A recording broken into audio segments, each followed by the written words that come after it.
नमस्कार दोस्तों, welcome to Kumars class. अभी तक हमने पृथ्वी के बारे में पढ़ा और सेकंड चैप्टर में फिर हमने ग्लोब के बारे में पढ़ा कि ग्लोब कैसा होता है, उसमें किसी देश की या किसी स्थान की स्थिति का पता हम कैसे लगा सकते हैं। आज हम पढ़ने जा रहे हैं मानचित्र के बारे में।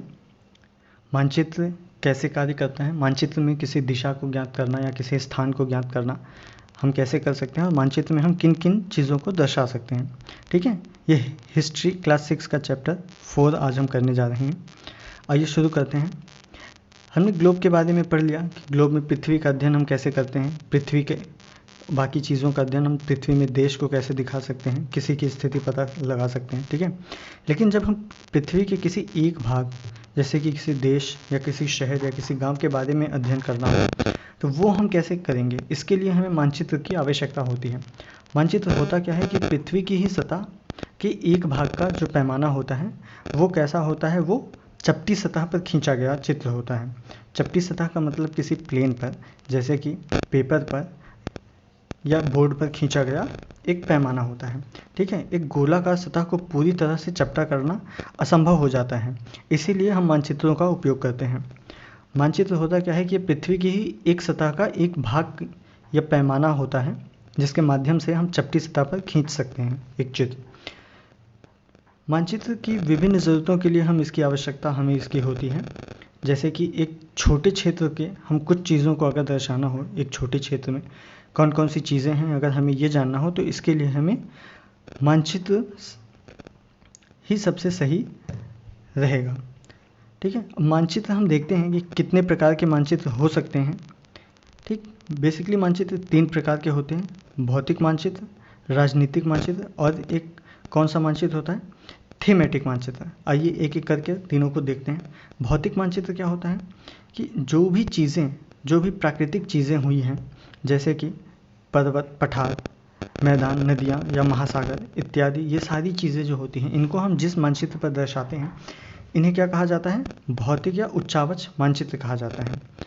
इनके अलावा जो भी चीज़ें जैसे कि नगर, शहर या फिर राज्य, किसी गांव और विश्व या विभिन्न देश या देशों के बीच में उनकी सीमाओं को हम किसके द्वारा दर्शाते हैं, ये होता है राजनीतिक मानचित्र।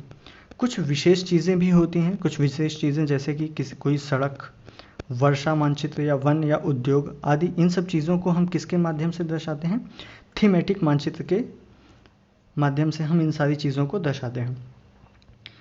इन मानचित्रों में जो भी सूचनाएं दी जाती हैं उनके आधार पर हम उन चीज़ों का नामकरण कर सकते हैं। ठीक है, मानचित्र जो 3 प्रकार के होते हैं इनके कुछ घटक भी होते हैं। घटक मतलब जिनके द्वारा हम उन चीज़ों का पता चलता है कि उन एक मानचित्र में कौन कौन सी चीज़ें दर्शाई गई हैं। तो पहला घटक है वो क्या होता है, दूरी। इसके 3 घटक में दूरी, दिशा और प्रतीक होते हैं। तो जो पहला घटक है दूरी क्या होता है कि मानचित्र एक आरेखण होता है जो पूरे विश्व या उसके एक भाग को एक छोटे कागज़ या चपटे पैमाने पर दर्शाता है। या फिर हम इस तरीके से कह सकते हैं कि मानचित्र छोटे पैमाने पर खींचे जाते हैं लेकिन इसे इतने सावधानी से छोटा किया जाता है कि जो स्थानों के बीच की वास्तविक दूरी होती है वो तभी संभव हो सकता है जब कागज़ पर छोटी दूरी या स्थान की बड़ी दूरी को व्यक्त करता है। इसलिए इस उद्देश्य के लिए हम एक पैमाना चुनते हैं। पैमाना इस एक एग्जाम्पल के थ्रू हम समझने की कोशिश करते हैं कि पैमाना होता क्या है। जैसे कि आपके घर से आपके विद्यालय की दूरी मान लेते हैं कि 10 किलोमीटर है, तो उस 10 किलोमीटर को हम एक मानचित्र पर पूरी तरीके से नहीं दर्शा सकते। तो उस एक 10 किलोमीटर के स्थान को हम मान सकते हैं कि 10 सेंटीमीटर की दूरी मान लेंगे। तो ये क्या हो गया, ये हमारा पैमाना हो गया। तो 10 किलोमीटर बराबर 10 सेंटीमीटर। अगर हम 1 किलोमीटर की 1 सेंटीमीटर जब मानेंगे तो ये कितने किलोमीटर को दर्शाएगा, ये 5 किलोमीटर को दर्शाएगा। तो इस तरीके से ये हमारा क्या हो गया, एक पैमाना, एक दूरी का पैमाना हो गया। अब 1 सेंटीमीटर के हिसाब से हम मानचित्र में जब भी कोई खाका खींचेंगे, जब भी कोई एक स्थान से दूसरे स्थान की दूरी ज्ञात करेंगे तो उसको क्या कहेंगे, दूरी का पैमाना।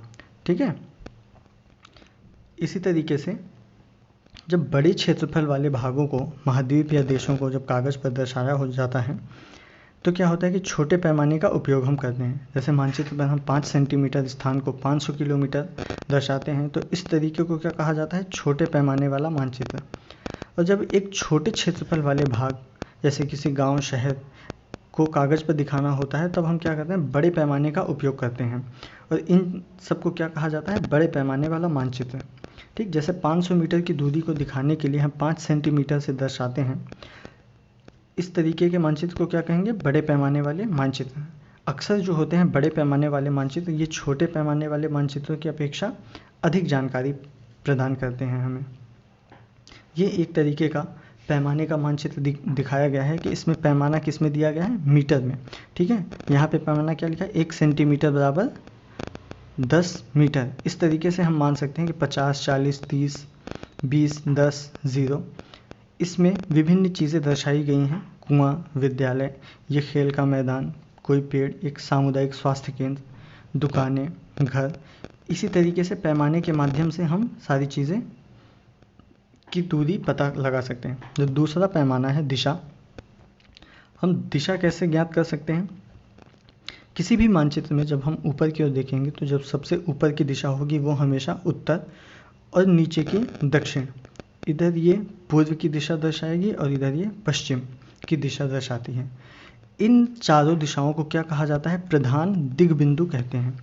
इसके अलावा भी 4 दिशाएं और होती हैं, जैसे उत्तर पूर्व, ये क्या, उत्तर और पूर्व की बीच स्थित दिशा को ही उत्तर पूर्व दिशा कहा जाएगा। इसी तरीके से दक्षिण पूर्व, दक्षिण पश्चिम और उत्तर पश्चिम।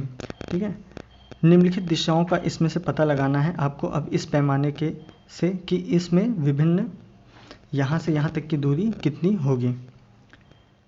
हम दिक्सूचक की सहायता से भी एक दिशा का पता लगा सकते हैं। दिक्सूचक होता क्या है, ये एक यंत्र है जिसकी सहायता से मुख्य दिशाओं का पता लगाया जाता है और इसकी एक चुंबकीय सुई जो होती है वो हमेशा उत्तर से दक्षिण की ओर होती है। ये इसका इमेज दिया गया है, दिक्सूचक, जिसको हम कंपास कहते हैं इंग्लिश में। और जो तीसरा और आखिरी घटक है उसको प्रतीक कहा जाता है।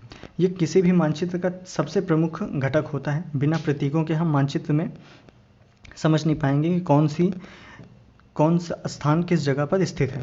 ये वास्तविक आकार या प्रकार में विभिन्न आकृति जो होती हैं, जैसे कि भवन, सड़क, पुल, वृक्ष, रेल की पटरियाँ या कुओं को दिखाना असंभव है।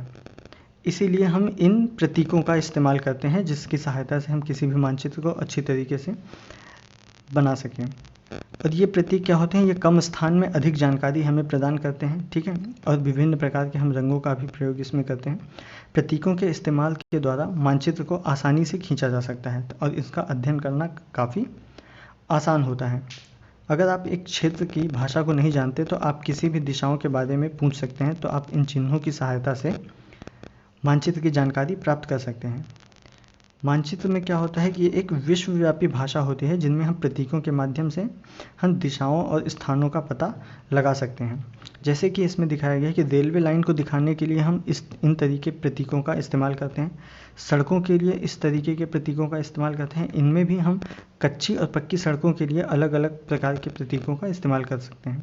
सीमा, जो कि अंतर्राष्ट्रीय सीमा हो सकती है, किसी राज्य की सीमा या किसी जिला की सीमा हो सकती है, इनके लिए हम विभिन्न प्रकार के प्रतीकों का इस्तेमाल कर सकते हैं। नदी, कुआं, तालाब, नहर और पुल, इनके लिए भी इस तरीके के विभिन्न प्रतीकों का इस्तेमाल कर सकते हैं। मंदिर, गिरजाघर, मस्जिद और छतरी के लिए इस तरीके के प्रतीकों का इस्तेमाल हम कर सकते हैं। पोस्ट ऑफिस, पोस्ट एवं टेलीग्राफ ऑफिस, पुलिस स्टेशन, इनके लिए इन शब्दों का हम प्रयोग कर सकते हैं किसी भी मानचित्र में। बस्ती और कब्रिस्तान के लिए इन तरीके के प्रतीकों का प्रयोग, और पेड़ और घास के लिए इस तरीके की, ये हो गई घास और ये पेड़ हो गई। अब इन घटकों के अलावा कुछ समझने के बाद हम इस एक मानचित्र को आसानी से समझ सकते हैं कि एक गांव के आसपास का क्षेत्र कैसा हो सकता है, कहाँ से नदी जा रही है, कहाँ पर मंदिर है, कहाँ पर गिरजाघर है, ठीक है, कहाँ कहाँ पे पेड़ और पौधे हैं। इस तरीके से रेलवे लाइन कहाँ से गुजर रही है, विद्यालय कहाँ पर हो सकता है, पोस्ट ऑफिस कहाँ पर हो सकता है। हम अब सारी जानकारी एक मानचित्र में प्रतीकों और दिशाओं के माध्यम से समझ सकते हैं कि इस तरीके में इस तरफ जो होगी वो उत्तर दिशा होगी और इस तरफ की जो दिशा होगी वो दक्षिण दिशा होगी। इसके अलावा इन विभिन्न प्रतीकों के अलावा विभिन्न रंगों का भी उपयोग किया जाता है, जिनका उद्देश्य होता है, विभिन्न रंगों का उपयोग इसी उद्देश्य से किया जाता है कि नीले रंग का इस्तेमाल जैसे जलाशयों के लिए, भूरे रंग का इस्तेमाल पर्वत और पीले रंग का इस्तेमाल पठारों और हरे रंगों को दर्शाने के लिए किया जाता है। इन प्रतीकों के अलावा अब मानचित्र के अलावा और भी एक चीज़ क्या होती है, रेखा चित्र। रेखा चित्र क्या होता है, ये भी एक आरेखन होता है जो पैमाने पर आधारित न होकर याददाश्त और स्थान प्रेक्षण पर आधारित होता है।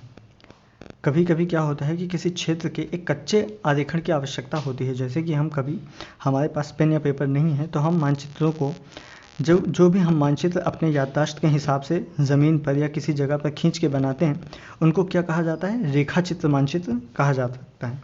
ये कच्चे हो सकते हैं, कच्चे मानचित्र इन्हें कह सकते हैं। और जो लास्ट शब्द है खाका, खाका क्या हो सकता है कि एक छोटे भाग का बड़े पैमाने पर खींचा गया रेखा चित्र। छोटे भाग का बड़े पैमाने पर खींचा गया रेखा चित्र से मतलब क्या है कि इसमें हम बहुत सी जानकारियां हमें एक खाका के माध्यम से प्राप्त हो सकती हैं। लेकिन कुछ ऐसी चीज़ें होती हैं जिन्हें हम कभी कभी जानना चाहते हैं, जैसे कि किसी कमरे की लंबाई या चौड़ाई कितनी होगी कितनी नहीं होगी, इसको किसी भी मानचित्र में दिखाना संभव नहीं है। तो उस समय हम लोग क्या कर सकते हैं कि एक पैमाने वाला मानचित्र लेते हैं या रेखा चित्र खींच सकते हैं और उसी को कहा जाता है खाका, जिनमें सारे पैमाने दिए होते हैं। किसी कमरे की लंबाई, चौड़ाई, ऊंचाई, इन सारी चीज़ों को क्या कहा जाएगा, खाका। तो यहीं पर हमारी ज्योग्राफी का चैप्टर 4 समाप्त होता है। अगर आप सबको वीडियो पसंद आ रही हो तो वीडियो को लाइक कीजिए और चैनल को अपने दोस्तों के साथ शेयर कीजिए, चैनल को सब्सक्राइब कीजिए। तब तक के लिए धन्यवाद।